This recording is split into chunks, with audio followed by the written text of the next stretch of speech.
আসসালামু আলাইকুম। আজ আমার মুরগির বাচ্চার বয়স 5 দিন। ব্রুডিং শেষ। আলহামদুলিল্লাহ বাচ্চাগুলো অনেক ঝরঝরে আছে।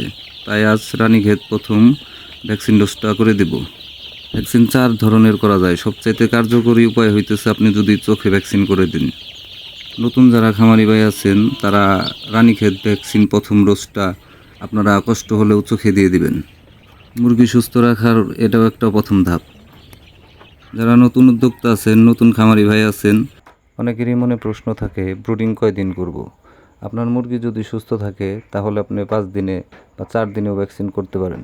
তবে মুরগি যদি সুস্থ না থাকে, দুর্বল থাকে বা কোনো রোগ আক্রান্ত হয়ে যায়, সেই ক্ষেত্রে আপনি ডিলারের সাথে পরামর্শ করে ভ্যাকসিন করুন। আমাকে নিয়ে যদি কখনো কারো কাছে খারাপ গল্প শোনেন তাহলে মনে রাখবেন তার সাথে আমার কোন এক সময় ভালো সম্পর্ক ছিল। আর